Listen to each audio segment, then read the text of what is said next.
Ku izina ry'Imana Data na Mwana na Roho Mutagatifu, amena. Gira amahoro ya Kristo muvandimwe. Urugendo rw'abana b'Imana, urugendo rugana mu ijuru ruracyakomeza. Ejo twavuze ku bushinguro bw'Isezerano no kuri Bikira Mariya. Abenshi barakanguka ndetse baranashimira cyane. Mfite abavandimwe benshi mwagiye mushimira muvuga muti byadukanguye, twasobanukiwe, mbese amashimwe ni menshi. Rero mbere yuko dukomeza ku mashimwe, nifuje yuko twabanza tukarangiza kuganira kuri ubu bushinguro tubuza na Bikira Mariya, kugira ngo n'uwumvaga wenda bimubereye urujijo agire aho ahera asobanukirwa. Ubushinguro bw'Isezerano rero buri muri Bibiliya, cyane cyane mu Isezerano rya kera. Ubu bushinguro bw'Isezerano rero turabureba cyane cyane mu gitabo cya mbere cy'Abami, umutwe wa 8, ubushinguro bw'Isezerano bujyanwa mu ngoro.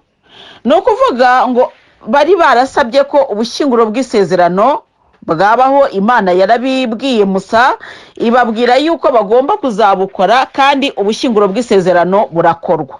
Uko kuntu rero ubushinguro bw'Isezerano bwari bukoze, byatumaga Abayisiraheli nyine babugendana. Bwari bukoze mu buryo bugomba kugendanwa.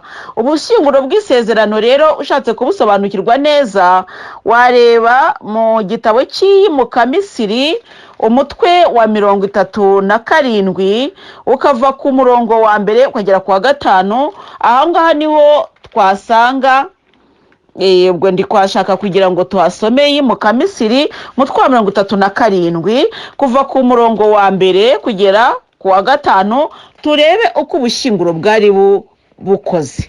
Ubushinguro bw'Isezerano. Besaleri abaza ubushinguro mu giti cy'umunyinya.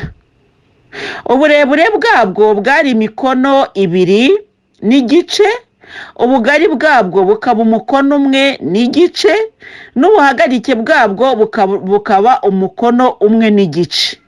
Imbere n'inyuma abwomekaho zahabu iyunguruye, maze abuzengurutsaho umusozo wa zahabu. Abucurira ibifunga 4 bya zahabu bigenewe amaguru yabwo, ibifunga 2 mu ruhande rumwe n'ibifunga 2 mu rundi. Abaza imijishi mu giti cy'umunyinya, maze ayomekaho zahabu mu bifunga biri ku mpande z'ubushinguro, yinjizamo imijishi yo kubuheka. Ni ukuvuga rero ngo ubu bushinguro uko bwumvikana, birumvikana ko bwatwarwaga, bwahekwaga. Kandi koko iyo ukomeje kugenda usoma muri Bibiliya, cyane cyane mu gitabo cya Samweli, ubona ukuntu ubushinguro bwagiye bwimuka buva hano bujya hariya, cyane cyane igihe Abafilisiti babunyagaga Abayisiraheli. Birumvikana ko ubushinguro bwagendaga. Ni ukuvuga ngo aho Abayisiraheli bakambikaga babaga bari kumwe n'ubushinguro, noneho bakwimura ingando bakagendana na bwa bushinguro. Kandi kugira ngo bimuke, ikimenyetso bagihabwaga n'Imana. Imana niyo yazaga ikababwira iti, noneho uyu munsi muri buze kwimura icyicaro, cyangwa se muri buze guhaguruka. Ngo Uhoraho yaje mu nkingi y'agacu, noneho ako gacu karaza gatwikira ingoro. Iyo cya gicu cyangwa se agacu kagendaga, Abayisiraheli mbese bari baravuganye n'Imana, bazi uko ka gacu kagomba kujya kabayobora. Iyo ka gacu rero kagaragaraga, Abayisiraheli nibo bakabonaga, kandi niyo kaburaga, Abayisiraheli barabibonaga. Mbese muri make Imana niyo yabahaga ikimenyetso cy'ukuntu ako gacu kagiye kugenda. Ibyo rero dushobora kubisanga mu gitabo cy'Ibarura, umutwe wa 9, umurongo wa 15. Uhereye ku murongo wa 15 wasanga uko ako gacu kagendaga, nuko kagendaga kigaragaza ku bayisiraheli usomye rero no mu gitabo cy'iyimuka Misiri umutwe wa 40 iyimuka Misiri umutwe wa 40 ahangaha naho dushobora kubona uko kuntu ako gacu kagendanaga n'abayisiraheli. Agacu rero umutwe wa 40 turabona ukuntu Imana yaje gutura mu ngoro yayo, ariko nakagacu kakagenda kari kumwe n'abayisiraheli. Imana rero iza gutura mu ngoro yayo, ubwo niyo tugiye gusoma ngo ubwo rero agacu kabudika ku ihema ry'ibonaniro. Agacu rero niko navugaga, ako gacu abayisiraheli bari bazi icyo gasobanura. Ako gacu rero karaje kajya ku ihema ry'ibonaniro mu ikuzo ry'Uhoraho, maze ikuzo ry'Uhoraho ryuzura mu ngoro. Ni ukuvuga ngo Uhoraho yari kumwe n'abayisiraheli, ariko muri icyo kimenyetso cy'ako gacu kererana. Noneho rero Musa ntiyashobora kwinjira mu ihema ry'ibonaniro kubera ko agacu kari kayigumye hejuru, kandi n'ikuzo ry'Uhoraho ryagumye kuzura mu ngoro. Nuvuga ngo agacu kerekanaga Uhoraho nyine. Nuko ngo iyo agacu kavaga ku ngoro kakazamuka hejuru, abayisiraheli barahagurukaga bagakomeza urugendo rwabo. Nawe iyo agacu kabaga katavuye ku ngoro ngo kazamuke hejuru, ntibahagurukaga kugeza umunsi kazazamukira. Koko rero agacu k'Uhoraho kagumaga hejuru y'ingoro ku manywa n'ijoro, mu gicuku hakakamo umuriro. Ni ukuvuga ngo ku manywa kabaga ari agacu, noneho mu gicuku kakakamo umuriro, ngo ukabonwa n'inzu ya Isiraheli. Byagenze bityo igihe cyose ku ndaro zose bagiye barara. Ni ukuvuga rero ngo ako gacu niko kabiyoboreraga mu by'ukuri. Ako gacu kayoboraga abayisiraheli mu buryo bw'uko Uhoraho yagendanaga nabo. Ka gacu rero nako cyangwa se igicu ushobora no kugisanga mu gitabo cy'Ibarura umutwe wa 9, nabwo batubwira igicu, ariko nanone kikaba ari ka gacu nyine kagendaga ku bayisiraheli. Ako gacu rero kakaba ari ikimenyetso cy'uko Uhoraho ari mu bayisiraheli. Haleluya.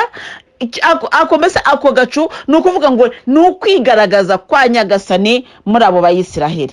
Ubwo rero ubushinguro bwaje kubazwa muri bwa buryo twumvikanyeho, ariko bwa bushinguro bukaba hehe mu ihema.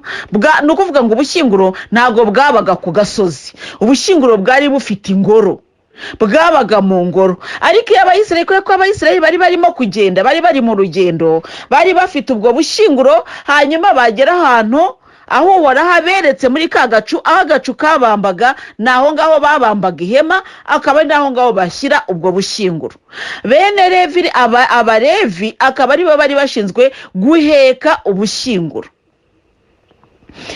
ku buryo iyo hazaga umuntu utari umulevi ashaka kugira ngo akore ku bushinguro, ibibazo byaravukaga. Mbese byabaga Imana rero yahisemo Abalevi nibo batwaraga ubushinguro. Ubwo rero ubushinguro bwagendaga muri ubwo buryo twumvikanye, bakagenda babugeza aho Nyagasani yabahaye ikimenyetso cy'uko bari bubushyire. Ubwo rero tugiye noneho gukomeza. Ndizera ko aho ngaho tugeze ku bushinguro bw'Isezerano, ndizera yuko ari cyo twumvise. Uko bwabazwaga twumvise ko ari mu biti bisanzwe. Noneho muri bya biti bisanzwe akaba ariho babazaga, ariko noneho bagashyiraho zahabu nziza, kuko yabaga ari isanduku, ni nk'isanduku ariko igiye gutwara, mbese navuga ngo ikintu cy'agaciro gakomeye. Ese ushobora kwibaza utese muri icyo kintu cy'agaciro gakomeye hari harimo iki? Icyari muri ubwo bushinguro mu by'ukuri cyari igiki? Reka rero dusome turabyumva. Nuko Salomoni akoranyiriza uruhande rwe i Yeruzalemu abakuru ba Isiraheli, abatware b'imiryango n'ibikomangoma byo mu mazu y'Abayisiraheli, kugira ngo bazamure ubushinguro bw'Isezerano ry'Uhoraho babuvanye mu murwa wa Dawudi ari wo Siyoni. Abantu bose ba Isiraheli bateraniraho umwami Salomoni umwami Salomoni ari mu munsi mukuru, ubwo hari mu kwezi kwa Etanimu, ariko kwari kwa karindwi. Abakuru ba Isiraheli bamaze kuhagera, abahereza bitambo baheka ubushinguro, bazamura ubushinguro bw'isezerano ry'Uhoraho, ihema ry'ibonaniro n'ibindi bintu byose byeguriwe Imana byo mu ihema. Abahereza bitambo n'Abalevi nibo babizamuraga. Vuga ngo abahereza bitambo bari bashinzwe uwo murimo wo guhereza nyine ibitambo, ariko Abalevi bo bakaba bashinzwe umurimo wo guterura ubwo bushinguro. Umwami Salomoni n'ikoraniro ryose rya Isiraheli rimukikije imbere y'ubushinguro, batura ibitambo by'amatungo magufi n'amaremare adashobora kubarwa no kurondorwa kubera ubwinshi bwayo. Abahereza bitambo bajyana ubushinguro bw'isezerano ry'Uhoraho mu mwanya bwagenewe mu cyumba gitagatifu rwose cy'ingoro, ariho hantu heguriwe Imana munsi y'amababa y'abakerubimu. Koko rero abakerubimu bari barambuye amababa yabo hejuru y'ubushinguro, agatwikira ubushinguro n'imijishi yabwo. Bitewe n'uburebure bw'iyo mijishi, imitwe yayo yagaragariraga mu cyumba gitagatifu kibanziriza icyumba gitagatifu rwose, ariko uri inyuma ntayibone, kandi na n'ubu niko bikimeze. Nta kintu kiri muri ubwo bushinguro uretse, haleluya, twumve neza, nta kintu kiri muri ubwo bushinguro uretse ibisate bibiri by'amabuye Musa yashyizemo ari i Horebu, igihe Uhoraho yagiranaga isezerano n'Abayisiraheli bava mu Misiri. Abahereza bitambo bamaze gusohoka bavuye mu cyumba gitagatifu, igihu cyuzura ingoro y'Uhoraho, ubwo abahereza bitambo ntibashobora guhagarara mu ngoro y'Uhoraho, yari yuzuyemo ikuzo ry'Uhoraho. Nuko Salomoni aravuga ati, Uhoraho wiyemeje gutura mu gihu kibuditse. Dore nakubakiye inzu ihebuje, aho uzatura iteka ryose. Ijambo ry'Imana, dushimiye Imana. Ubwo rero tugiye kugerageza kumva aya magambo uko asobanutse. No kuvuga ngo hari ubushinguro, twamaze kubona ukuntu bubaje, bufite na ya mikono, ndetse bufite na bya bishyigikizo kugira ngo bajye babasha kubuterura babutwaye. Mu by'ukuri wakumva ko ari nk'isanduka bahekaga. Ni isanduka bahekaga. Noneho muri bwa bushinguro tumaze kumenya ko nta kindi kintu cyari kirimo uretse ibisate bibiri by'amategeko y'Imana, mbese by'amabuye Imana yahaye Musa amategeko. Ni ukuvuga ngo yari amategeko Imana yahaye Abayisiraheli. Haleluya. Noneho rero Abayisiraheli bakajya bagendana ubwo bushinguro. Ni ukuvuga rero kugendana ubushinguro bivuga iki? Ni ukugendana amategeko y'Imana, kutibagirwa amategeko y'Imana, kuko Uhoraho Imana, haleluya, yatumye Musa aramubwira ati, genda umbwirire Abayisiraheli uwondi. Haleluya. Uwondi we Abayisiraheli rero Uhoraho uko yabibwiye turabisanga mu gitabo cy'iyimuka Misiri, umutwe wa 19, hanyuma tuhasome ku murongo wa 5. Gwera turahera ku murongo wa 5, turi kuhashaka iyimuka Misiri. Noneho turebe ukuntu Nyagasani Uhoraho yibwiye Abayisiraheli, kuko ntabwo Nyagasani Uhoraho yaje ngo abwire Abayisiraheli ngo nimuze ngo mumurikire ngo biraba birangiye. Oya, yarabanje arabibwira, yarabanje agirana n'amasezerano, ku buryo Abayisiraheli ntabwo bagendaga bumye, ahubwo bari bazi aho berekeza. Tuhasome rero guhera ku murongo wa 5, umutwe wa 19, turahera ku murongo wa 5. None rero ubwo turumva ukuntu Musa, Imana imenyesha Abayisiraheli ko izagirana nabo isezerano. Musa rero arazamuka, duhere ku murongo wa 3. Musa rero azamuka umusozi. Reka duhere ku murongo wa 1, kuko kugira ngo tubyumve neza biba bisaba ko tubyumva nyine tubitangiye. Mu kwezi kwa 3 nyuma y'Abayisiraheli baviriye mu Misiri, kwezi kwa 3 nyuma yuko Abayisiraheli bavuye mu Misiri, uwo munsi nyine bagera mu butayu bwa Sinayi. bari bahagurutse Irefidimu bataha mu butayu bwa Sinayi nuko baca ingando muri ubwo butayu. Bivuga ngo baraye mbese bakambitse muri ubwo butayu, urugendo rwabaye rurerure, baraye mu butayu. Isiraheli ica ingando aho ngaho hateganye n'umusozi. Musa rero azamuka umusozi asanga Imana. Uhoraho amuhamagarira mu mpinga y'umusozi avuga ati, bwira utya inzu ya Yakobo kandi uzatangariza Abayisiraheli uti, mwiboneye ubwanyu ibyo nakoreye Misiri n'ukuntu mwebwe n'abahetse nk'uko kagoma iguruka ihetse abana bayo, maze nkabazana mbiyegereza. None rero nimwumve ibyo mbabwira, nimwumva. None rero ubwo noneho ko ari kubaganiriza. None rero nimwumve ibyo mbabwira, muzaba banjye bwite mu miryango yose, nubwo isi yose ari iyanjye nayo, ariko mwebwe muzambera urugaga rw'intore zinshengerera n'umuryango mutagatifu. Ngaya amagambo uzabwira Abayisiraheli. Musa arazakoranya rubanda maze abasubirira muri ayo magambo yose uko Uhoraho yari yabimutegetse. Imbaga yose uko yakabaye isubiza nk'umuntu umwe iti, ibyo Uhoraho yavuze byose tuzabirangiza. Nuko Musa ashyira Uhoraho igisubizo cy'imbaga.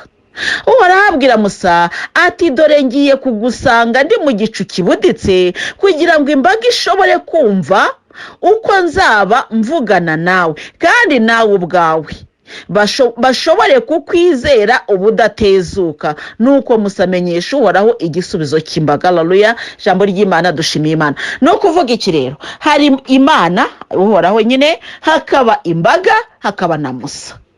Babaye abantu batatu, ubwo umwe abaye uhagarariye yambaga, hakaba Musa uri hagati ya yambaga n'Imana. Noneho no kuvuga ngo Imana yavuganaga n'imbaga iciye hehe? Kuri Musa.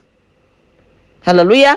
Noneho Musa akaza akabwira imbaga. No kuvuga ngo iyi mbaga rero imaze kwemera ibyo Musa ayibwiye. Goko Musa, Imana yaravuze ngo nimwumva, haleluya, umva, ngo nimwumva ibyo mbabwira muzaba banjye bwite. Kuba uwo umuntu bwite ni ukuvuga ngo n'abantu bose n'ab'Imana, ariko iyo bavuga ngo n'uwanjye bwite ni ukuvuga ngo aba nta wundi tumufatanyije. Umugore afite uburenganzira bwo kuvuga ati, uyu mugabo n'uwanjye bwite. Umugabo afite uburenganzira bwo kuvuga ko umugore we ari uwe bwite. Bwite ni ukuvuga ngo hari abagore benshi, hari abagabo benshi, ariko uwawe bwite ni ukuvuga uwo mwagiranye isezerano. Haleluya. Ni ukuvuga uwo mwagiranye isezerano, Uhoraho afite abantu bose twese turi ibiremwa by'Imana, ariko abe bwite, haleluya, ni ba bandi Musa yabwiye. Kuko buriya n'Abanyamisiri nabo nabuhoraho, none se siwe wabaremye? N'Abafilisiti nabo nabuhoraho, siwe se wabaremye? Ariko Abayisiraheli, haleluya, nabuhoraho bwite. Ni ukuvuga rero ngo ntabwo Abayisiraheli, haleluya, ntabwo Abayisiraheli ari abantu nk'abandi, kuko bagiye kuba umugabane wihariye Uhoraho. Uhoraho aravuga ngo muzaba banjye bwite mu miryango yose, nubwo isi yose nayo ari iyanjye. Urabyumva neza muvandimwe? Hari abantu benshi b'Imana, ariko hari abayo bwite, abo yihitiyemo. Abo rero yihitiyemo babaye abahiswemo gute? Nuko Imana haleluya bahaye amabwiriza, nimwumve ibyo mbabwira. Umva ikizatuma uhitwamo muvandimwe, ukaba uwihariye Uhoraho.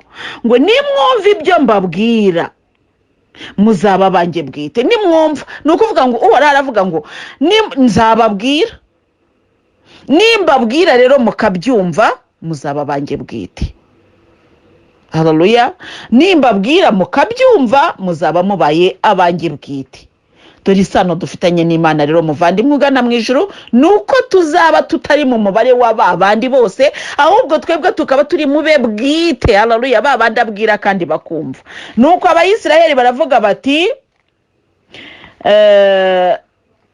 imbaga yose uko yakabaye isubiza nk'umuntu umwe iti ibyo Uhoraho yavuze byose. Ntabwo ari bimwe, ibyo Uhoraho yavuze byose ariko hatavuyeho n'akantu na kamwe, n'akantu mbese nta n'akadomo kavuye ku nyuguti. Ibyo yavuze byose tuzabirangiza. Avuga ngo turabyemeye, tuzabikurikiza kandi tuzabisohoza. Nuko Musa ashyira Uhoraho igisubizo cy'imbaga. Avuga ngo Musa yabaye hagati ya mbaga n'Imana. Ntabwo Imana yari inaniwe kuza kwibwirira Abayisiraheli, ariko yahisemo gutora Musa kubera iki? Katucyumve. Kuko turi buze kugenda tugere kuri Bikira Mariya, turi buze kugenda tugere kuri Yesu. Ubwo ndagira ngo tubanze twumve neza ahangaha kugira ngo nituza kugera mu isezerano rishya tuze gusobanukirwa isano iri hagati y'aya magambo.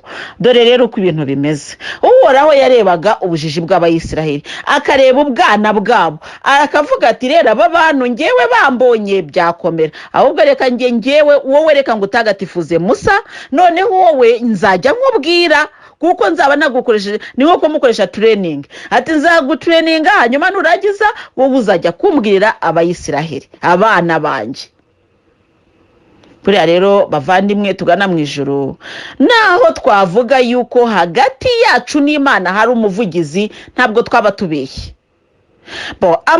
Abamwe Gatolika nyine bavuga abatagatifu, abamarayika, mbese twiyambaza, twebwe mu Gatolika twiyambaza Bikira Mariya, abamarayika n'abatagatifu.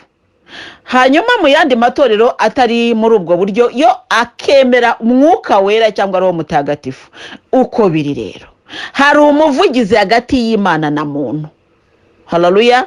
Hari umuvugizi hagati y'Imana n'umwana w'umuntu. Niyo mpamvu rero ahangaha tugomba kwasobanukirwa neza.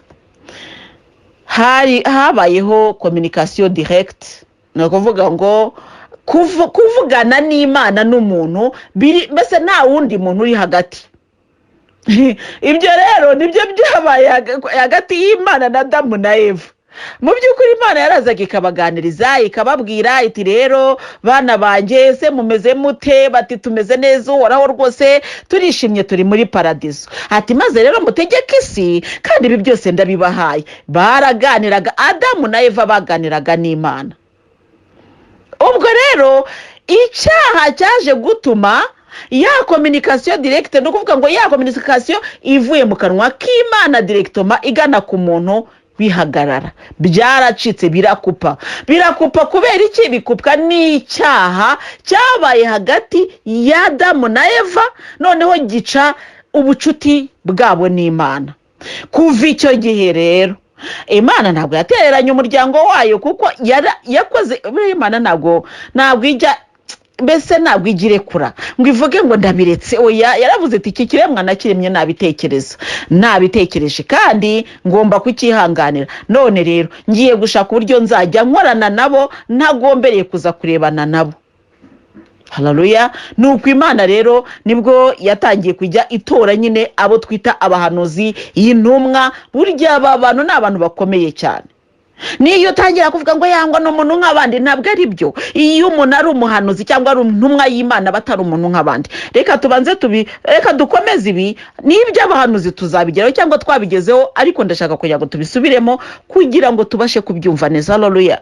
Ubwo rero Musa yavuganaga n'Imana, yarangiza akaza akabwira Imana gahunda y'imbaga. Hari impamvu Imana itashatse kuganira n'imbaga amaso ku maso, nayo turayibona. Imana ibonanira na Musa ku musozi wa Sinayi.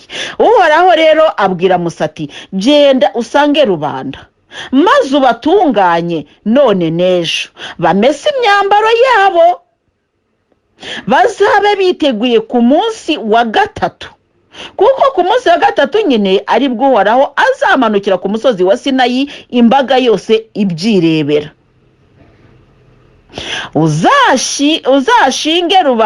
Uzashingire rubanda urubibi batazarenga.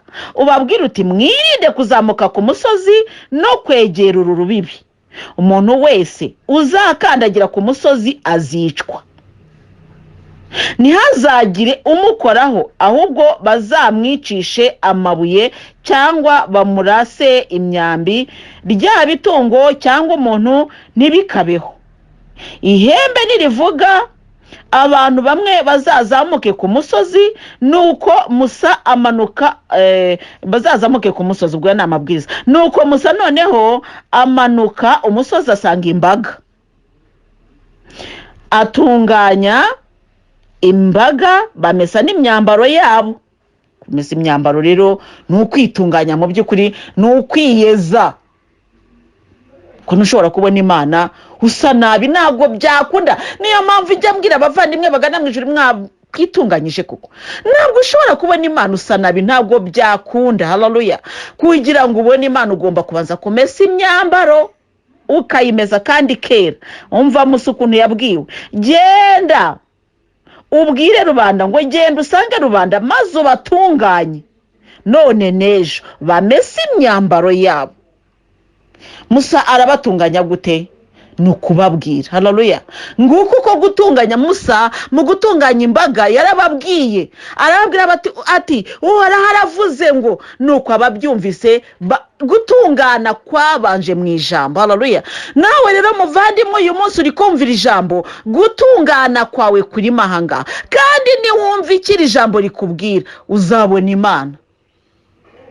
Musa ntabwo ari we wagiye kumesa imyambaro y'Abayisiraheli, ahubwo yarababwiye ati Uhoraho arabasaba ko mumesa imyambaro yanyu, kubera ko uyu munsi n'ejo mugomba kuyimesa, hanyuma akazaza kubaganiriza, kandi kugira ngo muzamubone nuko muzaba mwamesha imyambaro.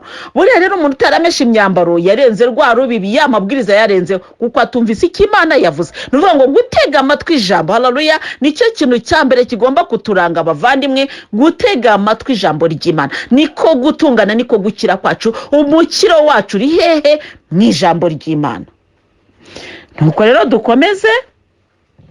Musa ku munsi wa gatatu bugicya, inkuba zirahinda. Ubwo Musa yaramanutse nyine abibwira Abayisiraheli, baratangira nyine baritegura. Ku munsi wa gatatu rero bugicya, inkuba zirahinda, imirabyo irarabya, igicu kirabudika hejuru y'umusozi, n'ijwi ry'impanda riroroma cyane, maze imbaga yose aho iri mu ngando iradagadwa.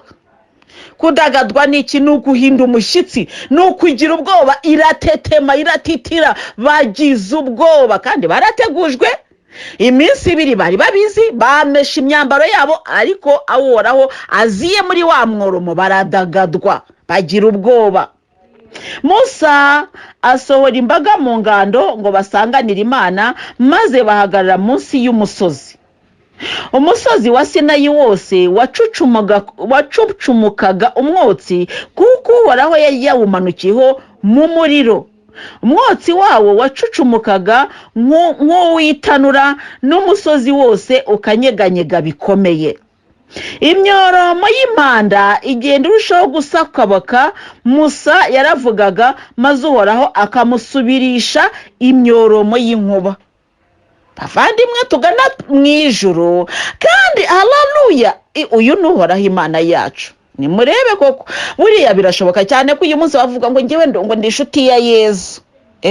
Nibyo koko uri inshuti ye, ariko muvandi umva, aya ni amarenga. Haleluya, y'ukuntu Imana yavuganye n'Abayisiraheli. Wenda urabisoma, ntabwo kubibamo birakugoye, ariko uri kubisoma ukabyumva. Imana ije, Yesu aje akavuga gutyo, twavuga iki koko? Yambaga yari gutitira, umusozi wose wahindutse umwotsi, ibintu byakomeye kuko Uhoraho yaje mu muriro. Kandi Abayisiraheli barebaga uwo muriro, reka da, umuriro we ntibawubonaga, ntabwo bari kubona umuriro, kuko babonaga umwotsi waraje urabakubakuba, nuko ubwoba bwari bwabishe, bavuga bati iri rikeye ntabwo twazongera rwose, Mana y'Imana. Ubwo rero Imana yavuganye na Musa muri ubwo buryo. Umusozi wa Sinayi wose wacucumakaga umwotsi, kuko Uhoraho yari yawumanukiye, ariko Musa we yavuganaga n'Uhoraho. Uhoraho rero amanukira ku musozi wa Sinayi mu mpinga yawo, maze Uhoraho ahamagara Musa ngo aze mu mpinga y'umusozi. Nuko Musa azamuka umusozi. Uhoraho abwira Musa ati, manuka wihanangirize rubanda, bamenye ntibarenga urubibi bashaka kureba Uhoraho, hato badapfamo benshi. Musa we yabashaga kugeraho abandi batagera. Musa aragenda avugana n'Uhoraho. Uhoraho yaramubwiye ati zamuka umusozi. Musa aragenda azamuka umusozi avugana n'Uhoraho. Abandi bo ntago haleluya, ntabwo bari bemeye no kurenga urubibi. Bari bahawe urubibi munsi y'umusozi kure rwose, bari aho bagomba kurebera, kuko umusozi wose wari wuzuye ikuzo ry'Uhoraho. Ariko Musa we yageragayo. Nukuvuga ngo hagati y'Imana n'umwana w'umuntu, uw'Imana yatoranyije imuha n'ububasha n'ubutware kuri byose. Haleluya. Nuko Musa rero aragenda avugana n'Imana, aragaruka abibwira rubanda. Musa abwira Uhoraho ati, rubanda ntibari bushobore kuzamuka ku musozi wa Sinayi, kuko twihanangirije uvuga uti shinga urubibi uzengurutse umusozi maze uwegurire Uhoraho. Nuko Uhoraho aramusubiza ati, ngaho manuka hanyuma uze kuzamuka na Aroni. Nyamara ari abahereza bitambo ari na rubanda ntibarenga umupaka ngo bazamuke bagana Uhoraho, hato atabacurangura. Nuko rero ibi ni ibintu biri gusobanuka cyane. Musa afite ubutware bukomeye. Abahereza bitambo ntago bashobora kuhagera rwose, reka da, umurimo wabo uri hahandi, ariko muri ya mbaga aho ngaho niho bagomba gutagatifuza imbaga, ariko ntago bafite ububasha n'ubutware bwo kuzamuka ku musozi mutagatifu w'Imana. Oya, Musa niwe uzajyayo, kandi Musa ni umuvugizi hagati y'Imana n'abantu. Haleluya. Ni ukuvuga rero ngo abahereza bitambo uyu munsi bumva umurimo wabo, wenda abapasiteri, wenda bafite umurimo w'ubuhereza bitambo, mwumve umurimo wanyu. Ni muri rubanda nk'abandi, muri abantu nk'abandi. Hari ukuntu rero abahereza bitambo cyangwa se abantu bakomeye bajya bumva ko atari abantu. Oya, igitabo gitagatifu kirabisobanura. Abahereza bitambo, haleluya, ngo abahereza bitambo na rubanda nibegera umupaka ngo bazamuke bagana Uhoraho, hato atabacurangura. Maze Musa rero amanuka asanga rubanda, maze arabibabwira. Ijambo ry'Imana, dushimiye Imana. Nibyo rero muvandimwe, wabyumvise, nguko uko imbaga imeze, nguko uko babahereza bitambo nubwo babatowemo, ariko nabari abantu nkabo, nguko uko Musa muri ubu butware yahawe atakiri umuntu nk'abandi. Ndetse n'ikimenyimenyi abagiye bashaka kumugirira nabi bagiye bahabwa ibihano. Hari barimo Mariya ndetse Kore, Datani na Biramu. Ayo makuru twagiye tuyaganiraho. Ubu uyu munsi icyo tugendereye rero no kugira ngo twumve neza ibijyanye n'ubushinguro bw'isezerano. Ubwo Musa ubwo aho ngaho yarahavuye ku musozi wa Sinayi ngo amategeko 10 y'Imana. Nuko Imana ivuga aya magambo yose iti. Ubwo ni hehe? Kuri wa musozi wa Sinayi. Ba bandi bari munsi, mbese nibarenga hahandi ntabwo reka ntabwo baharenga, uri buharenga arapfa. Haleluya. Uharenga arapfa. Nuko Musa wenyine akaba afite uburenganzira bwo kuzamuka kuri wa musozi. Kandi twongere twibuke ko Musa yari umuntu yatowe mu bantu, ariko yahawe ubu burenganzira bwo kugera aha navuga ngo ahera cyane, akomeye cyane. Musa yari abufite. Kandi Musa yari umuntu. Ubwo rero niba Musa abasha kugera hera cyane, ubwo turi buze kumenya n'uburyo Bikira Mariya nawe bishobora kuba bimeze. Ubwo rero Musa aragiye avuganye n'Imana, Imana imuhaye amategeko 10 y'Imana. Aya mategeko 10 rero Abayisiraheli bagezaho barayica, Imana iza kuvugura. Abayisiraheli rero barayishe, Imana ivugura amasezerano. Mbese muri make urugendo rw'Abayisiraheli n'Imana ntabwo rwabaye urugendo rworoshye, ariko uko byari bimeze kose barakomeje bagendana n'Imana. Noneho rero tukaba turi kureba ukuntu ubwo bushinguro bw'isezerano ari nabwo twahagurukiye gutekerezaho cyane uyu munsi, ukuntu ubwo bushinguro bw'isezerano tugomba kubusobanukirwa. Ubushinguro bw'isezerano rero tuje gusanga ko ari yo sanduku ibajwe, ariko irimo amategeko 10 y'Imana, akaba ariyo masezerano bagiranye n'Imana.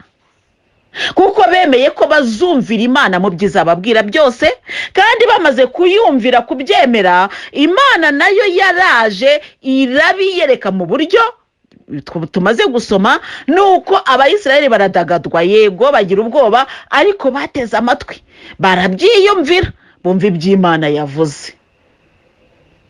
Haleluya. Ijambo ry'Imana ryararemye, ryaravuguruye, kandi ibintu bigenda neza. Musa amategeko yarayamanukanye, asanga abayisiraheli batangiye kuramya ibigirwamana, arayakubita hasi, Imana irarakara. Musa asubirayo, Imana imwemera ko igiye kuvugurura rya sezerano. Imana mbese mu bumana bwayo mu muweza yemeye kuvugurura isezerano igendana n'abayisiraheli, atari uko ari beza, ahubwo ari kuko Imana ari nyampuhwe. Turakomeje rero, ubushinguro bw'isezerano turabwumvise. Ubwo abayisiraheli rero ngo twongere dusome, twagarutse mu gitabo cya mbere cy'abami umutwe wa 8. Nuko Salomoni akoranyiriza iruhande rwa Yeruzalemu abakuru ba Isiraheli, abatware b'imiryango n'ibikomangoma byo mu mazu y'abayisiraheli, kugira ngo bazamure ubushinguro bw'isezerano ry'Uhoraho babuvanye mu murwa wa Dawudi ari wo Siyoni. Uyu murwa Dawudi rero yashyikirijwe ubu bushinguro bw'isezerano. Ndetse iyo usomye igitabo cy'abami nyine cya Samweli, igitabo cya Samweli kikubwira ukuntu Dawudi yagiye umwami Dawudi agenda n'ubushinguro, mbese babwimura, babujyana aho bukwiriye kujya. Mbese Dawudi yabaye umuntu wagiye akora cyane ku bushinguro. Ubwo ndi kuvuga cyane ku bushinguro kuko ari bwo twaramutse kuvuga uyu munsi, ariko si ibyo byonyine Dawudi yakoze. Ubushinguro rero, Dawudi yashatse kubakira Imana ingoro. Imana iramubwira iti rero, ishyaka ufite ndaribona rwose, n'ibikoresho yari yatangiye kubyegeranya, ariko si wowe uzanyubakira ingoro. Umuntu wubakiye ingoro Imana ni Salomo. Salomo ni umuhungu wa Dawudi. Ubwo rero uyu muhungu wa Dawudi Salomoni niwe wubakiye Imana ubushinguro, arangije yubakiye Imana ingoro. Dawudi yashakaga kubakira Imana ingoro. Noneho rero Imana iravuga iti, ntabwo ari wowe uzayubaka, nubwo ibikoresho wabyegeranyije, ishyaka ufite ndaribona, ariko igihe cyawe kiregereje, umwana wawe niwe uzabikora. Bivuga iki rero muvandimwe? Ntabwo bivuga ko niba umuntu ari umuntu w'Imana cyangwa afite ishyaka ryo gukorera Imana azabaho nk'umusozi. Oya, ntabwo bivuga ngo Umumararungu Louise ngo azabaho imyaka 1000 gukora ko afite ishyaka ryo gukorera Imana, ushaka kujya gutya nkigosora. Namwe mugakomeza uyu murimo, nubwo mfite ishyaka ryo kugira ngo buri wese yumve, ariko Imana ishobora kuvuga nka Dawidi kavuga iti, ndabibona, ariko si wowe uzanyubakira, ahubwo nuzagukomokaho. Salomoni rero niwe wakomotse kuri Dawudi. Ubwo wenda ako kari agaciyemo, ariko turakomeje. Noneho rero Salomoni amaze kubaka ingoro. Amaze kubaka ingoro rero ayizanamo ibitagatifu bigomba kubamo. No kuvuga ngo iyubakwa ry'ingoro y'umwami, ngo umwami Salomoni yiyubakira ingoro ye, arayiyubakira. Noneho arangije ajyana ngo ibikoresho byo mu ngoro y'Imana bikozwe mu byuma. Nuvuga ngo ibi byose biri mu gitabo cya mbere cy'abami. Nari nsomye iyubakwa ry'ingoro y'umwami, ni umutwe wa 7. Ubwo wahera ku mutwe wa 7 ugasoma kugira ngo urusheho kubisobanukirwa neza. Ibikoresho rero byaraje. Icyo turi kureba iki gikoresho cyaje ni ubushinguro, kuko ari bwo twaramutse kuvuga. Noneho ubushinguro nabwo buraje, ariko ubushinguro bukaba ari bwo bwari bukomeye kurusha ibikoresho byose byari buri mu ngoro, kuko ubushinguro bwarahera cyane. Haleluya. Nuko rero ubushinguro Salomoni ahamagara Abalevi, mbese abakomeye bose, arabwira ati nimuze. Bose arabazana. Abantu bose b'Abayisiraheli bateraniraho umwami Salomoni ari mu munsi mukuru. Ubwo hari mu kwezi kwa Etanimu, ariko kwa 7. Abakuru ba Isiraheli bamaze kuhagera, abahereza bitambo baheka ubushinguro. Abahereza bitambo ngaba akazi kabo nakahe? Nako guheka ubushinguro. bakabutwara n'abantu, nicyo bisobanura n'abantu bagomba guheka ubushyinguro. Noneho barabuhetse bazamura ubushyinguro bw'isezerano ry'Uhoraho, ihema ry'ibonaniro n'ibindi bintu byose byeguriwe Imana byo mu ihema. Abaherezabitambo n'Abalevi nibo babizamuraga. Abaherezabitambo n'Abalevi bari abantu bari mu mbaga ariko batari nk'imbaga mu buryo busanzwe. Ngo yambaga irimo ibyiciro. Abaherezabitambo n'Abalevi bari icyiciro navuga ngo cyubashywe ugereranyije n'abandi baturage. Umwami Salomoni n'ikoraniro ryose rya Isiraheli rimukikije imbere y'ubushyinguro batura ibitambo by'amatungo magufi n'amaremare adashobora kubarwa no kurondorwa kubera ubwinshi bwabyo. Batura iki? Ibitambo by'amatungo. Baravuga bati rwose ubwo mbese bashimiraga Imana ije muri ya sanduku. Kugeza icyo gihe isezerano ry'Imana ariyo Mana ryagendaga mu isanduku. Ni ukuvuga ngo Imana nyirizina, Imana ubwayo yari iri mu ijuru, ariko ijambo yavuze, haleluya, niryo ryatumaga iri rwagati mu Bayisiraheli. Aho turi kumvikana neza. Ni ukuvuga ngo Imana ubwayo yigaragaje mu buryo twamaze kumva, ariko amategeko, amagambo yayo ari mu bushyinguro. Bikaba bivuga ngo abo bantu bagomba kugenda bubaha ubushyinguro kuko burimo ijambo ry'ubayoboye, ijambo ry'umutware. Haleluya. Turakomeza rero. Batura rero ibitambo byinshi cyane, mbese ngo bidashobora kubarurwa kubera ubwinshi bwabyo. Mbese abantu bose baratuye baravuga bati koko imbere y'ubushyinguro bw'isezerano. Haleluya. Baturaga imbere y'ubushyinguro kugira ngo bereke Imana ko ibyo yavuze babyemera rwose. Abaherezabitambo bajyana ubushyinguro bw'isezerano ry'Uhoraho mu mwanya bwagenewe mu cyumba gitagatifu rwose cy'ingoro, ariho hantu hayeguriwe Imana munsi y'amababa y'abakerubimu. Ni ukuvuga ngo ingoro y'Imana yarimo ibyumba, wenda reka tuvuge ngo ibyumba bibiri. Hari aho bita icyumba gitagatifu rwose, cyangwa se ahera cyane. Ubwo n'ahandi turi buze kuvuga ngo ahera buhoro. Mbese ubwo ni icyumba kimwe, no kuvuga ngo hari ahera cyane cyane, mbese cyane. Noneho ahandi akaba hera cyane ariko bitari cyane. Haleluya. Tubishyize wenda mu nganda twarushaho kubyumva neza. Hari ukuntu ujya kugura wenda kawunga, bagakubwira bati iyi ni nimero ya mbere, iyi ni nimero ya kabiri, iyi ni nimero ya gatatu. Bakaba bafite nimero bitewe nuko bagiye bayiyungurura. Ubwo rero aho ngaho ubushyinguro bw'isezerano bwari buri, reka tuhagereranye n'ahandi nimero ya mbere. Haleluya. Nimero ya mbere ibinahenze rwose. Niyo ugiye kugura wenda tuvuge nk'abantu bagura umuceri Umutanzania, nimero ya mbere bihenze. Umutanzania nimero ya kabiri bidahenze cyane, ya gatatu gutyo gutyo. Ni urugero nafashe kugira ngo turusheho kubyumva neza. Abavandimwe, tujye twihangana ko turimo n'abantu wenda baba bakuze. Abantu bakuze rero ntago wababwira nkuko wabwira abantu bakuru, bisaba nako abantu bandi bisaba kugenda buhoro kugira ngo buri wese abyumve. Kandi rero iri jambo ry'Imana ntabwo turigendamo mu buryo bw'ubwenge, ahubwo turigendamo mu buryo bwo gushaka gusobanukirwa. Niyo mpamvu rero ngewe iyo nsubiramo nkongera ngasubiramo, ntabwo mba nirengagije ko muri izi nyigisho harimo abadokiteri, harimo abantu bakomeye murimo rwose, kuko ngenda bizi ko murimo rwose, ntabwo mbasuzuguye. Ariko ndashaka kugira ngo mbabwire ni nubwo turimo mu rugendo rugana mu ijuru, turi imbaga nziza iyobowe n'Uhoraho, ariko twifitemo na ba bandi baciriritse, ba bandi bo hasi wenda bumva bagombye gusubirirwamo. Tujye twihangana rero, tubanze tubasubiriremo kugira ngo nabo basobanukirwe, tugendere hamwe nk'abagenzi kuko bagana mu ijuru. Navugaga iki rero? Hari nimero ya mbere, hari na nimero ya kabiri, wenda na gatatu. Noneho rero aba baherezabitambo n'Abalevi bahawe kujyana bwa bushyinguro aho bugomba kujya. Hakaba ari hehe? Ngo ubushyinguro bw'isezerano mu mwanya bwagene mu cyumba gitagatifu rwose cy'ingoro, munsi y'amababa y'abakerubimu. Koko rero abakerubimu bari barambuye amababa yabo hejuru y'ubushyinguro, agatwikira ubushyinguro n'imijishi yabwo. ni ukuvuga ngo aho babushyize ni aho hantu, haleluya, hatwikirijwe amababa y'abakerubimu. Abakerubimu rero akaba ari abamarayika.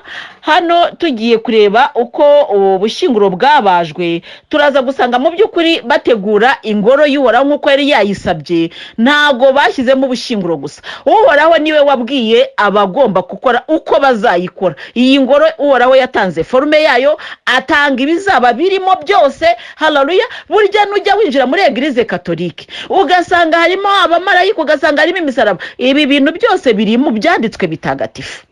Ntabwo ari ubufana, ibi bintu birahari rwose, kuko Uhoraho niwe wavuze ati aba bakerubimu mubashyireho.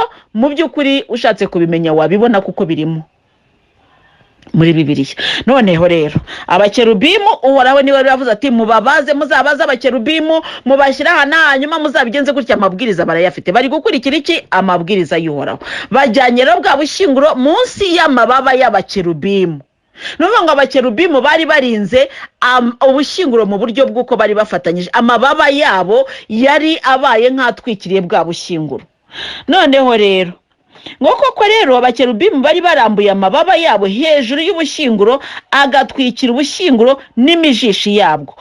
Bitewe n'uburebure bw'iyo mijishi ariko imitwe yayo yagaragariraga mu cyumba gitagatifu kibanziriza icyumba gitagatifu rwose. Urwo noneho hano turabisobanukiwe, harimo icyumba gitagatifu rwose n'icyumba gitagatifu. Igitagatifu rwose akaba ariho bashyize bwa bushinguro, naho icyumba gitagatifu akaba ariho iyo imijishi. Iyo mijisho no kuvuga ngo iyo bajyaga guheka ubushinguro bayifataga kuri ya mijisho. Iyo mijisho rero ko yari miremire, icyumba gitagatifu rwose wenda ari kigufi, nako nayo mababa y'abakerubimu ari matoya ugereranyije n'uburebure bw'iyo mikono, byatumaga ya mijisho isa n'isohokera hanze mu cyumba gitagatifu gisanzwe, mbese mu butagatifu busanzwe. Ngo nta kintu gitagatifu gusa ariko uri inyuma ntayibone, kandi nta n'ubu niko bikimeze, uri inyuma ntayibone. Navuga rero ngo icyumba gitagatifu rwose uri inyuma, ni ukuvuga turi buze kubigarukamo tubihuza na Bikira Mariya, turi buze gusobanukirwa kurushaho ukuntu Bikira Mariya hari abantu batamusobanukirwa. Navuga ngo hari icyumba gitagatifu rwose kirimo bwa bushinguro bw'isezerano. Noneho imijishi igasohoka igana muri cya cyumba gitagatifu gisanzwe mbese, ariko uri inyuma ntabibone. Haleluya, haleluya. Ni ukuvuga ngo utarimo rwose ntabwo ashobora, nubwo ubwo bushinguro burimo ariko ntushobora kububona. Utarimo birasaba kubamo kugira ngo ubone ubwo bushinguro. Noneho bwa bushinguro rero ejo twarabivuzeho, ndi gusa naho ngusobanura ubushinguro kugira ngo uze kumva isano iri hagati yacu na Bikira Mariya. Bikira Mariya rero niwe, wenda mbaye nk'uwihuseho gato, niwe wabaye bwa bushinguro bwatwaye rya sezerano, kuko rya sezerano ntabwo ryari rikiri muri ya mategeko, haleluya, ahubwo ryahindutse umuntu. Ubwo rero ni ukuvuga ngo niba ryarahindutse umuntu, ni ukuvuga ngo bwa bushinguro bwagiye ahera cyane, haleluya, naho twabasanzwe turahera hatagatifu mbese hasanzwe. Ariko twongere twibukiranye yuko naho hatagatifu hasanzwe hageraga abahereza bitambo n'abarevi, ariko hatagatifu rwose, haleluya, icyo gihe bajyanye ubwo bushinguro, haleluya, nuko biba birarangiye. Abahereza bitambo ze binjiraga ahera cyane rwose, bagize ngo ni bangahe? Ni bake cyane. Kandi iyo umuntu yajyagayo yakoze icyaha ubwo yagwagayo. Nuko dukomeze tuzagenda tubibona buhoro buhoro. Amashimwe turacyayarimo, ariko nubwo turi mu mashimwe birakwiriye ko dusobanukirwa uburyo tugenda, kugira ngo kugira ngo tugenda buhumyi, ahubwo tujye tumenya ko Roho Mutagatifu yamanutse kugira ngo dusobanurire ibyanditswe. Haleluya. Nuko rero abahereza bitambo bamaze gusohoka bavuye mu cyumba gitagatifu, wango bahereza bitambo bagiye mu cyumba gitagatifu, bari banze ubushinguro barasunitse bigizayo, nuko babona rwose ntibigiyemo neza, nuko ubushinguro, amaboko y'ubushinguro asa nagisohoka hanze, nuko bakomeza guhagarara mu cyumba gitagatifu. Nuko bakiri ngo noneho ijambo ry'Imana riravuga ngo abahereza bitambo bamaze gusohoka bavuye mu cyumba gitagatifu igihu cyuzura ingoro y'uhoraho. ubwo abahereza bitambo ntibashobora guhagarara mu ngoro y'uhoraho yari yuzuyemo ikuzo ry'uhoraho. nuko Salomoni aravuga ati ubwo abahereza bitambo bamaze kurangiza wa murimo barawukoze biratunganye, barangije baragaruka. bawushyizemo, imbaga yari iri hafi aho ireba, ntabwo bashoboraga no kuburamira ngo iyo bwajyaga kugwa bakaramira ubwo warapfaga. mbese byari ibintu bikomeye cyane. abahereza bitambo rero bamaze gukora umurimo wabo, bagisohoka mu cyumba gitagatifu, Imana ibiraje yuzuye mu ngoro, ibintu biratunganye. haleluya. kugira ngo itange ikimenyetso cy'uko iyo ngoro yituyemo rwose. haleluya, haleluya, oh haleluya. iyo babikora gutyo ubwo bushinguro bakabushyiramo, barangiza kubushyiramo ntihagire ikimenyetso kigaragara, ntabwo bari kubasha kwemera ko Imana ituye muri iyo ngoro. mbese ikimenyetso haleluya Imana yatanze nuko yaje igahagarara bakayibona. abahereza bitambo bamaze gusohoka bavuye mu cyumba gitagatifu, igihu cyuzura ingoro y'uhoraho. ubwo abahereza bitambo ntibashobora guhagarara mu ngoro y'uhoraho, bahise basohoka, yari yuzuyemo ikuzo ry'uhoraho. haleluya. abahereza bitambo rero nabo turi kugenda twumva umurimo wabo, ni ukuvuga ngo ni ugukora uwo murimo, ariko nabo burya baracyari abantu, kuko igihe Nyagasani yuzuye mu ngoro nabo barasohotse, kandi yuzuyemo bamaze gusohoka. ntabwo Nyagasana akunda kuvunda, ntabwo yari kuzuramo abantu bakirimo, bagomba kubanza gusohokamo akabona kuzuramo. haleluya, haleluya. ubushinguro bwari buri he? bwari burimo na bwa ubushinguro bwari buri ahera cyane. haleluya. mbese bamaze kubugezamo, nuko bamaze gusohoka, haleluya, nuko ikuzo ry'uhoraho riraza rirahuzura. haleluya. n'abahereza bitambo ntibabasha kuba bakinjiramo. aha rero niho hagiye kuzadusobanurira uburyo Bikira Mariya akomeye, aho abantu badashobora guhagarara. oya, haleluya, haleluya. ikuzo ry'Imana ryageze aho abantu badashobora guhagarara, kuko ngo abahereza bitambo bamaze gusohoka bavuye mu cyumba gitagatifu, igihu cyuzuye ingoro y'uhoraho. ubwo abahereza bitambo ntibashobora guhagarara mu ngoro y'uhoraho yari yuzuyemo ikuzo ry'uhoraho. nuko Salomoni abona kuvuga. haleluya, haleluya. muvandimwe byumve neza. haleluya. ntabwo Imana ikora mu buryo bw'abantu, oya, Imana ikora mu buryo bwayo. none niba iyi Imana, iyi ngoro turabanza dusobanukirwe neza. noneho turagera kuri Bikira Mariya, cyangwa tuzamugeraho n'ejo. uyu munsi ni kuwa gatandatu, birashoboka ko twaza kugera kuri Bikira Mariya kugira ngo wenda tubisobanukirwe. nitutamugeraho uyu munsi tuzamugeraho ku wa mbere. ndizera yuko nta kitwirukansa.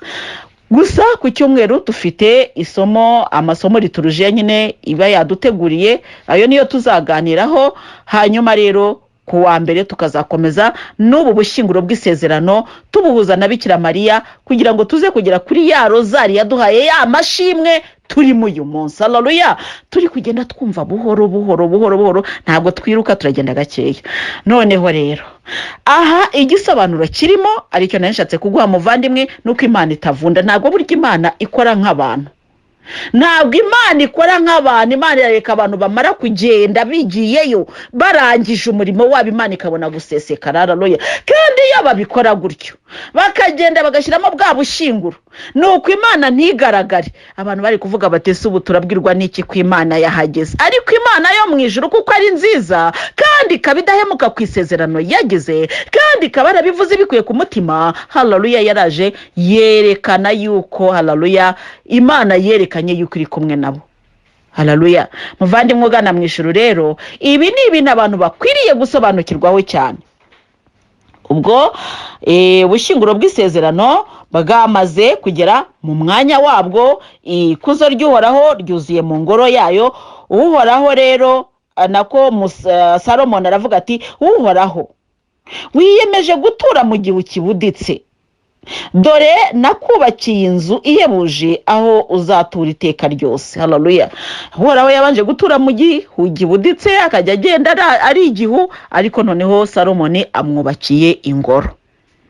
Uhoraho rero nguko uko yaje gutura mu ngoro. Hano rero ubwo ni mu gitabo cya mbere cy'Abami umutwe wa 8 urakomeza gatoya ku murongo wa 14 urasoma ijambo ryo kwegurira ingoro nyagasani. Ubwo Salomoni yafashe ijambo, isengesho rya Salomoni urarisoma. Aya magambo yose rero arimo ibisobanuro byinshi cyane bijyanye n'urutambiro, bijyanye n'ingoro y'Imana, ku buryo rero ngewe iyo abantu wenda si ugusebanya, gusaba imbabazi kugira ngo wenda hatazagira umuntu ubifata nabi, ariko iyo abantu bavuga bati aha ni mu rusengero, ariko kandi nyuma y'ubukwe turahakorera reception, ngewe ndavuga nti hari ikintu abantu baba birengagije. Nusoma ijambo ryo kwegurira ingoro nyagasani ukarisoma neza, ukaza gusoma isengesho rya Salomoni, uraza gusanga ko hari ibintu abantu bagenda batwara mu buryo buhengetse. Ubwo rero Salomoni wenda reka dufate urugero rwo ku murongo wa 31, haravuga ngo nihagira umuntu uzaba yacumuriye undi bakamutegeka kwivugiraho indahiro mbi kandi akayirahirira imbere y'urutambiro rwawe muri iyi ngoro, wowe uzumvire mu ijuru maze utegeke ucire abagaragu bawe urubanza, umugira nabo mwemeza ubucumuzi uzamugarureho imigenzereze ye mibi, naho umuziranenge uzamugire umwere umwitura ibihuje n'ubutungane bwe. Aya magambo rero Salomoni yavuze ngo igihe, reka tuhasome umurongo wa 33, igihe umuryango wa Isiraheli uzaba waneshejwe n'abanzi kubera kugucumuraho, nukugarukira ugasingiza izina ryawe ugasenga kandi ukagutakambira muri iyi ngoro, wowe uzumvire mu ijuru maze uzaba bari umuryango wa Isiraheli icyaha cyawo, hanyuma uwugarure mu gihugu wahaye abasokuruza bawo. Igihe ijuru rizaba rikinze kandi imvura yarabuze, kubera mbese uzasome uraza gusanga mbese navuga ngo imitongero y'urusengero n'ahantu hatagatifu. Muvandimwe, ku rusengero n'ahantu hatagatifu ku buryo tutakagombye kujya tuhajyana, mbese sinzi ko nabivuga. Ubu rero uru rusengero turarwumvise, iyi nkuru y'Abayisiraheli turayisobanukiwe, ariko turacyakomeza. Salomoni rero arakomeje, atanze ingoro, arayitanze, ayituye Imana. Ni ukuri iri sengesho rya Salomoni isengesho rikomeye cyane. Twakabaye tunamenya iyaba wenda icyari cyagambiriwe atari ukuganira cyane ku Ubushinguro bw'Isezerano. Ubushinguro bw'Isezerano nibwo mu by'ukuri twahagurutse tuje kureba, ariko ubu Bushinguro bw'Isezerano nibwo bwatumye aya magambo yose avugwa. Ubu rero ahangaha Salomo yavugaga cyane avuga ku byerekeranye n'urutambiro, mbese avuga cyane igihe umuryango wawe uzatera abanzi babo ukajya kubarwaniriza mu cyerekezo icyo ari cyo cyose uzaba wawubagabye, nusenga Uhoraho werekeje ku murwa watoranyije n'ingoro nubakiye izina ryawe, wowe aho uri mu ijuru uzumva isengesho ryawe no gutakamba kwabo, maze ubarengere batsindire ibyo bazaba baraharaniye. Abayisiraheli nibagucumurira, kuko nta muntu udacumura. Iri jambo turyumve, nibagucumurira kuko nta muntu udacumura, ukabarakarira ukabateza ababisha maze bagatsindwa bakajyanwa mu bunyago mu gihugu cya kure cyangwa cya hafi, nibagutekereza bari muri icyo gihugu bazaba bafungiwemo bakihana kandi bakagutakambira bari mu gihugu cy'ababatsinze bavuga bati twaracumuye turi abanyamafuti turi ibicibwa bakakugarukira n'umutima wabo wose n'amagara yabo yose aho bari muri icyo gihugu bazaba bajyanywemo bunyago bakagusenga bareba aho igihugu cyabo giherereye ari cyo gihugu wahaye abasokuruza babo berekeje kandi umurwa watoranyijwe n'ingoro nubakiye izina ryawe wowe aho utuye mu ijuru uzumva amasengesho yabo no gutakamba kwabo maze batsindire ibyo bazaba baraharaniye babitsindire uzabarira abantu bawe bazaba barakoreye ibyaha bazaba baragukoreye ibyaha uzababarire n'ibicumuro byose bazaba bagucumuyeho maze ubahe kugirirwa imbabazi n'abazaba babajyanye bunyago kuko ari umuryango wawe n'umurage wawe wikuriye mu Misiri muri iryo tanura rishongesha ubutare uzitegereza ugutakamba k'umugaragu wawe n'umuryango wawe Isiraheli ujye wumva igihe cyose bazaba bagutakiye kuri wowe Nyagasani Mana wabatoranyije mu mahanga yose y'isi ukabashyira ukwabo ubafasheho umwihariko nk'uko wabivugishije umugaragu wawe Musa igihe wakuraga abasokuruza bacu mu Misiri wowe Uhoraho Mana yacu. Iri ni isengesho rya Salomoni, ntabwo iri sengesho ndisomye ryose ariko wumvise noneho akamaro k'ingoro y'Uhoraho. Ntabwo ari ahantu mbese n'ahantu hakomeye pe, ahantu abantu bajya bakababarirwa ibyaha abantu mbese n'ahantu hakomeye. Salomoni asaba Imana guha umugisha umuryango we, ubwo arabisaba ibitambo byatuwe Uhoraho yongera kubonekera Salomoni. Mbese muri Bibiliya ni igitabo cy'amateka, harimo ibitabo by'amateka akabamo kandi n'ibitabo bisobanura ibyanditswe bitagatifu. Ubwo rero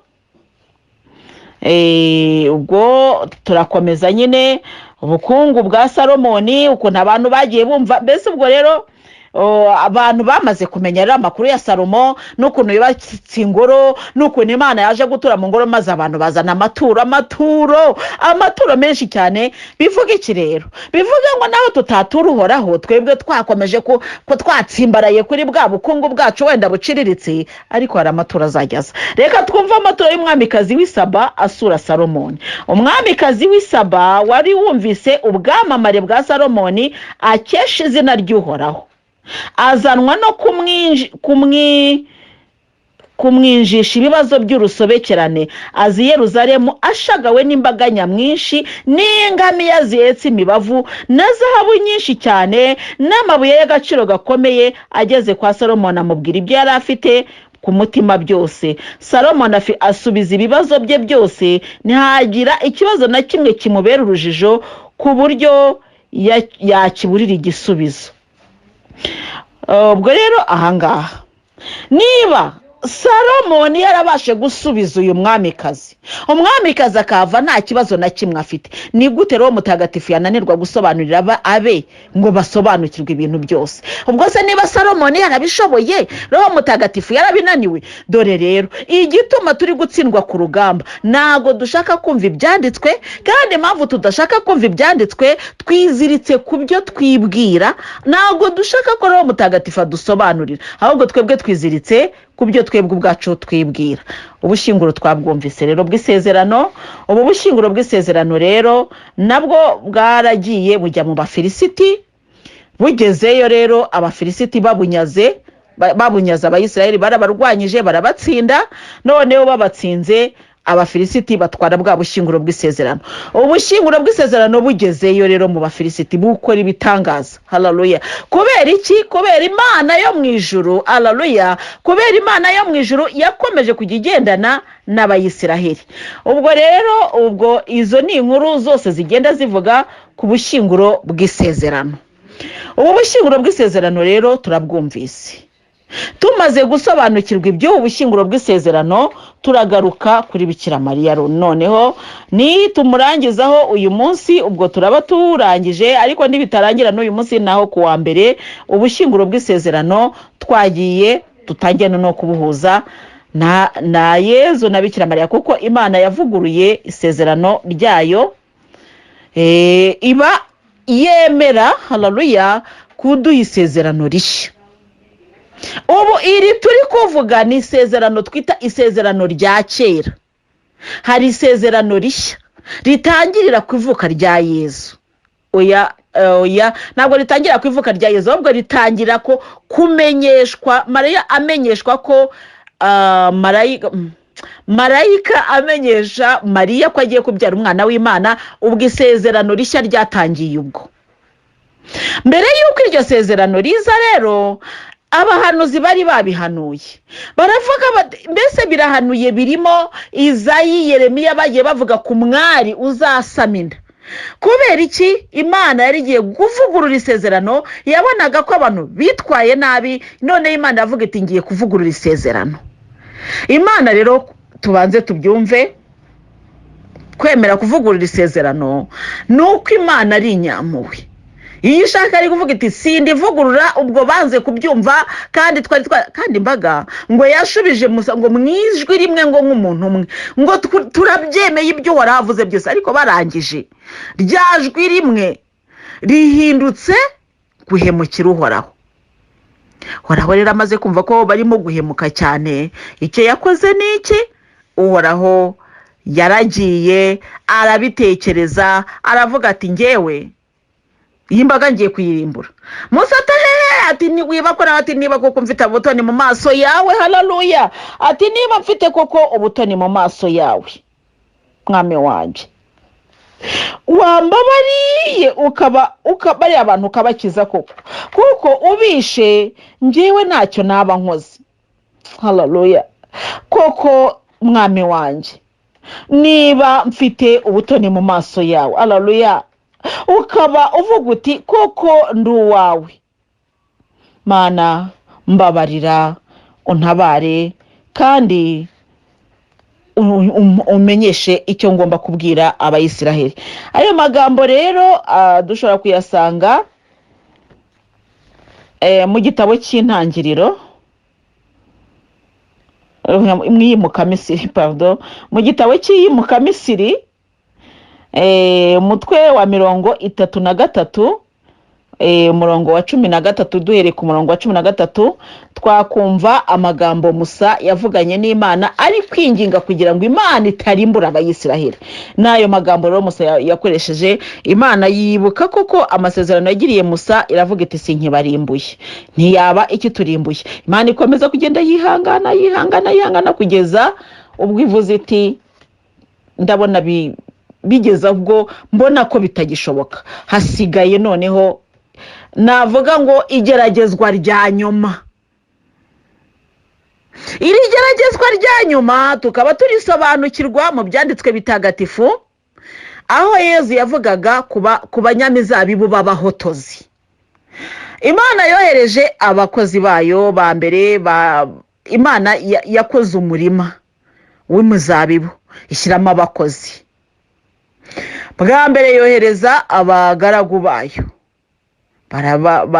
banga kubumva. Bwa kabiri banga kubumva ndetse baranabica, ntabwo bangaga kubumva gusa, baranabica. Bwa gatatu nyuma rero noneho kuri finale nyuma Imana iravuga iti noneho reka nohereze umunyamizabibu nyine. Aravuga ati noneho reka nohereze umwana wanjye, we nahagera bakamubona ntabwo bari bumugirire nabi, ahubwo baramwubahira ko ari umwana wanjye. Noneho umwana araje kandi agiye mu muzabibu wa se. Ahageze bati ahubwo ni wowe twashakaga, wowe uzamuzungura tukabura ibyo twashakaga, ni wowe, ahubwo ni wowe twari dutegereje. Baramufashe nawe baramwishe. Ati mbese igihe azagarukira abo banyamizabibu murumva azabagenza ate koko?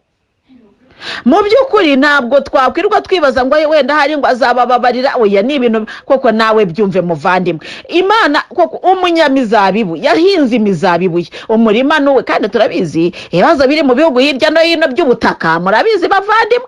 Abantu basigaye ngo barize ngo gucuriye ngo ibyangombwa by'ibihimbano, umuntu akagurisha ubutaka inshuro enye cyangwa eshanu. Ibibazo by'ubutaka biriho ku isi, ibibazo by'ubutaka. None muvandi, umuntu yifitiye ubutaka bwe n'icyangombwa cy'ubutaka, arangije yihingiyemo imizabibu. Umuntu araza ari umupagasi ati nje gusaba akazi, aramubwira ati genda ujye unkorera, noneho ujye unyoherereza icyo uzajya uronka. Umunyamizabibu aragenda yicara mu mizabibu, ntiyagira n'icyo aha shebuja. Shebuja atari ko abantu banjye komeruka narahinze imizabibu, abantu byagenze bite? Yoherezayo abagaragu. Bababonye bati muje kubaza ibya shobuja, turabishe. Bakabiri barabisha, bagatatu barabisha. Kugeza ubwo yeresha umwana we, nawe baramwica. Ngabo turibo rero. Iyo ngewe basomaga iyo vanjiri y'abanyamizabibu b'abahotozi, navuga ngo nakuze umuwe kukiyagombye kohereza uwo mwana rwose, niyamwihorera rwose ko abantu bari banagaragaje ko ari babi. Numvaga nyine ari iyo nkuru, ariko aho Yezu yakomeje kujya dusobanura avuga ati ni ngewe bivugwaho. Twaravuze tuti twarahemutse. Nuko rero abanyamizabibu b'abahotozi babaye batwebwe, ariko kandi umwana w'Imana yaraje kuri finali. Rero ubwo Imana yararebye iravuga iti Musa ntabwo yakoze ngo byumvikane, Aburahamu reka data. None rero ubu ngiye kohereza umwana wanjye. Yigira inama. Imana ntabwo ari abantu bavuze ngo Mana ngo vugurura isezerano ngo noneho ntabwo tuzongera kurihemukira. Oya, Imana se wayibeshya?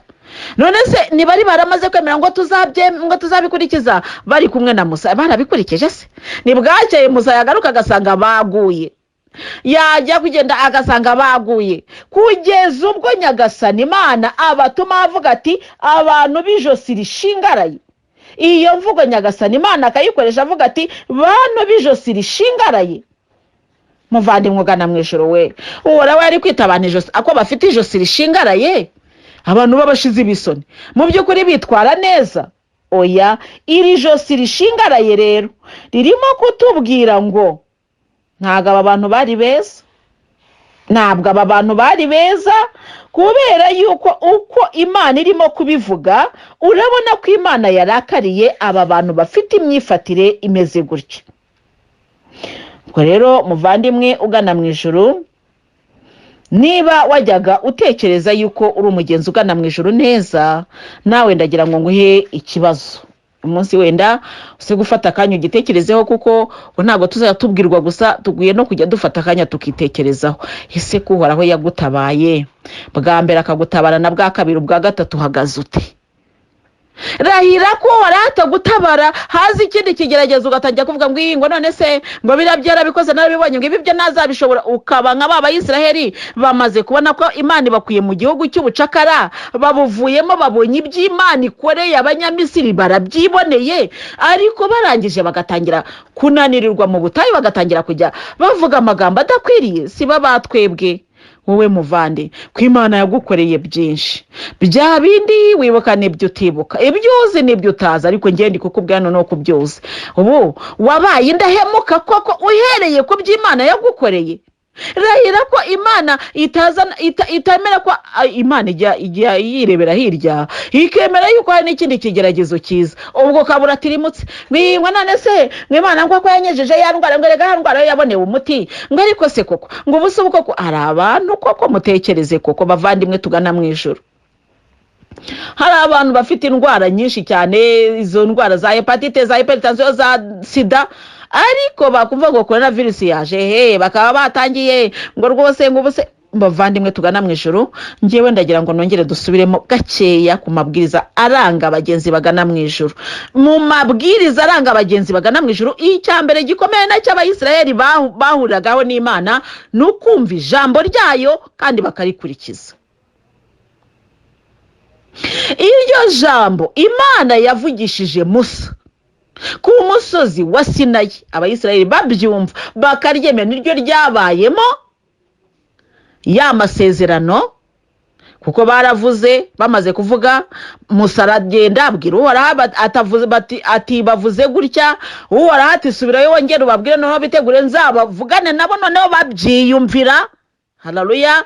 Nuko bigenda kwa kundi amasezerano arabaye rero, ni hagati yande y'Abayisiraheli n'Imana. Musa yari yabaye nka intermediaire, ariko ntabwo Musa ari we washyizeho amategeko. We icyo yakoraga no kujya mbese kumva icyo Uhoraho avuze akaza akabwira imbaga, akumva icyo imbaga ivuze akajya kubwira Uhoraho. Nguwo umurimo wa Musa hagati y'imbaga y'abantu n'Imana. Haleluya. Ariko igihe Musa yakoraga gutyo, twamaze kumva yuko abahereza bitambo n'abandi bose babaga bari hehe inyuma ya rwa rutambi, mbese inyuma ya clôture, uruzitiro niho bari hariho bari kumvira amagambo y'Imana.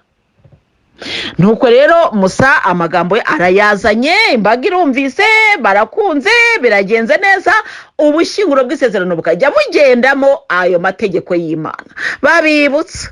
Mbese bagenda, buri hari igitabo cyitwa ivugurura amategeko kirimo cyane cyane mwivugura amategeko, harimo amategeko menshi uko Abayisiraheli bagombaga kujya kwikosora, kujya gusaba imbabazi. Mbese ni igitabo kivugura amategeko, ni igitabo kirimo amategeko. Ni ukuvuga rero ngo Imana ntabwo yatanze ayo mategeko yose, ahubwo yatanze amategeko 10. Noneho rero ayo mategeko iyaha Abayisiraheli, irababwira iti rero ubu iyi niyo sanira hagati yanjye namwe. Biza kugera ubwo rero Abayisiraheli bananiwe kuyagendamo, Imana yiyemeza kuvugurura isezerano ryayo. Naho ngaho rero tugeze bavandimwe, tugana mu ijuru, turi kumvaho Imana ivugurura isezerano ryayo. Imana rero ivugurura isezerano ryayo gute? Yohereje umwana wayo w'ikinege, iravuga iti noneho njyewe ndakohereje mwana wanjye, genda ujye mu murima ujye kureba ibiri kubera mu murima wacu. Mwana araza rero, ntabwo rero yaje ari ikimanuka, ntabwo umwana yahurudutse ngo piku ngo yikubite ku isi. Oya, yaje nk'umuntu, avuka biciye ku mugore. Umugore rero nawe Bibiliya ikaba imuvugaho. Umugore yari yaratekerejwe, kuko byose byari mu mugambi w'Imana wo gucungura mwene muntu. Ntabwo Imana yatunguwe nuko Bikira Mariya yabayeho. Bikira Mariya buriya ni umuntu watekerejwe kuva mu bisekuruza. Noneho Bikira Mariya agenda atagatifuzwa kugera ku ivuka rye. Ni ukuvuga ngo yari ari mu mugambi w'Imana. Haleluya. Bikira Mariya aravuka, abaho mu buryo bw'igitangaza, abaho nk'umukobwa udasanzwe, ariko ari umukene. Umuryango w'iwabo wa Bikira Mariya bari abantu baciriritse rwose. Ibyo bikubwira yuko Bikira Mariya atavutse ari umuntu mbese w'igihangange. Ababyeyi ba Bikira Mariya bajyaga gutura inuma yitwa intungura. Gutura inuma y'intungura rero bikaba byari inuma y'intungura cyari igitambo cy'abakene. Ibyo rero ushobora gusanga mu gitabo cy'Abalevi umutwe wa 5 umurongo guhera ku murongo wa 7 urabisangamo ukuntu inuma y'intungura ariyo baturaga abakene. Abakene mbese niryo turoba ababyeyi ba Bikira Mariya rero nabo niyo baturaga, kuko bari abakene, bari rubanda ruciriritse, ariko umugambi w'Imana haleluya wari uri kuri bo. Haleluya. Bikira Mariya rero nawe yari umwana watojwe kujya ajya mu rusengero kenshi, mbese yari umwana watojwe gusenga. N'ikimenyimenyi igihe yari arimo gusenga nibwo marayika w'Imana yaje amusanga.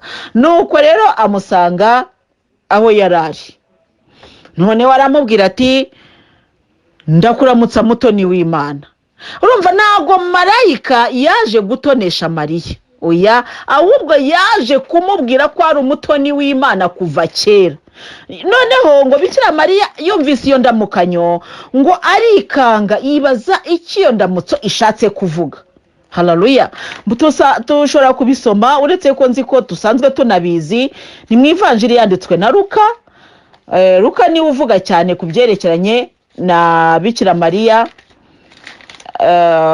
umutwe wa mbere wa Luka burya biba byiza kuvuga ku byanditswe bitagatifu n'ahasoma, kuko iyo mbivuga gutyo nk'inkuru hari aho bigera wenda nanjye amagambo sinyakoreshe nk'uko muri Bibiliya ari. Mariya integuza y'ivuka rya Yezu.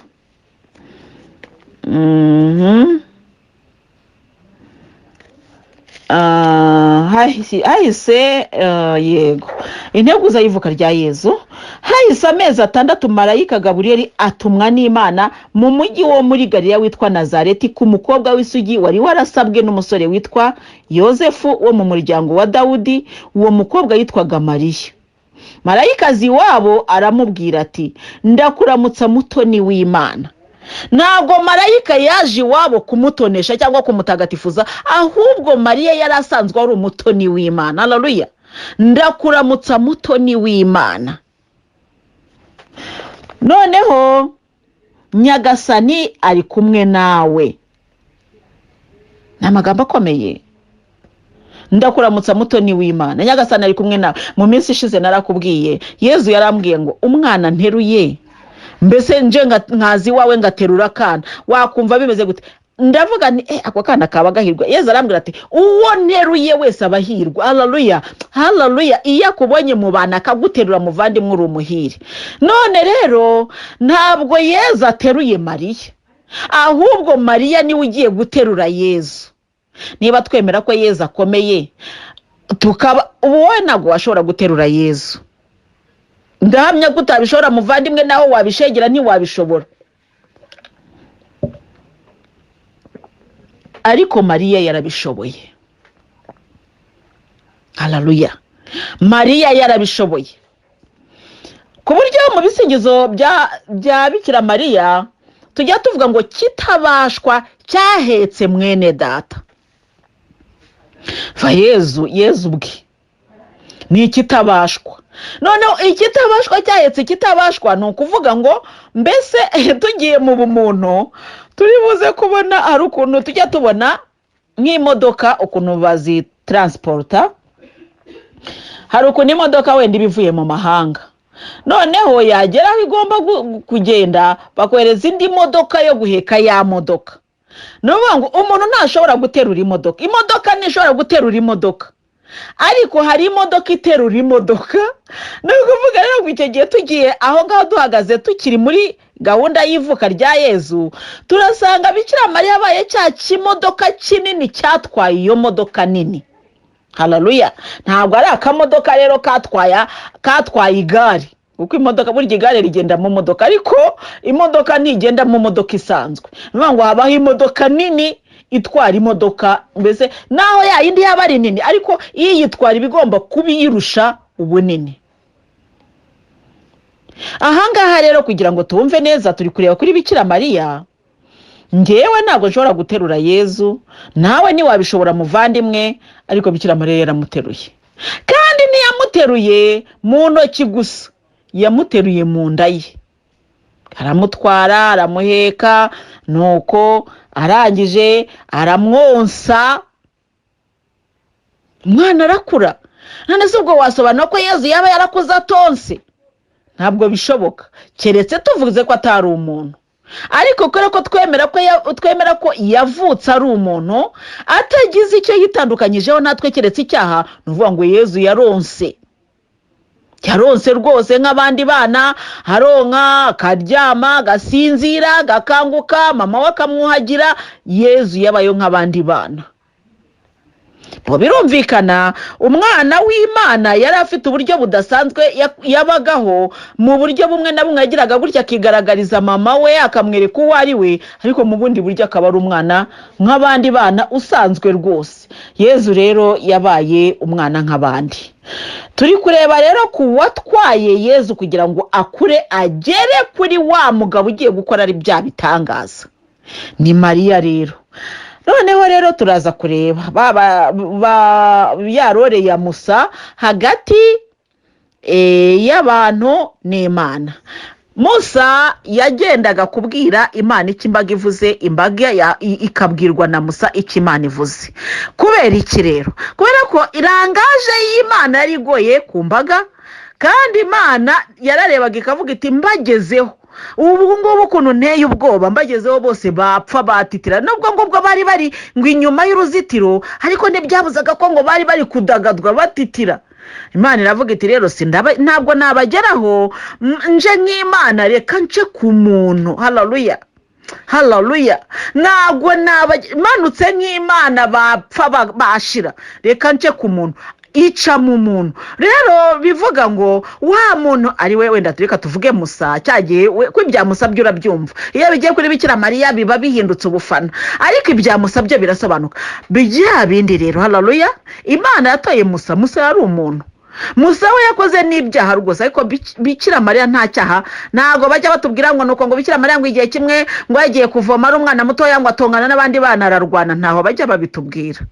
Ariko Musa batubwira ivuka rye n'ikura rye, bakatubwira Musa uko yatowe. Kandi Musa yatowe ari umuntu uturutse mu muryango ukomeye, kuko Musa yari uwo kwa Farawo. Ntago nubwo bari baramutoraguye, ariko Musa niho yakuriye. Noneho rero icyo nshaka kukubwira muvandimwe ugana mu ijuru, nuko Bikira Mariya atorwa, mbese iyo role ya Musa hagati y'Imana n'abantu yigeranye n'iya Bikira Mariya, kuko hari ibintu Imana niyashatse ko yamanuka ngo hurungo piku byarashobokaga mu bushobozi bwa, ariko yabonye mu bushobozi bwayo iramutse ije gutyo twagira ubwoba, ihitamo guca ku muntu kugira ngo ajye avuga iby'Imana ivuze, kandi n'iby'imbaga ivuze nabyo abisubizeyo. Uwe ni Bikira Mariya uyu munsi. Ni ukuri, kuko Bikira Mariya amaze kuvugana na amaze kuvugana na data, isezerano ryaratanzwe. Musa amaze kuvugana n'Imana, Imana yazimuha amabwiriza n'amasezerano, amategeko y'Imana 10 rwose Imana yayatanze Abayisiraheli bumva. Natwe rero tumenye ngo Musa uko yakavuganye n'imbaga n'Imana, ni nako Bikira Mariya yavuganye n'Imana kandi avugana n'abantu.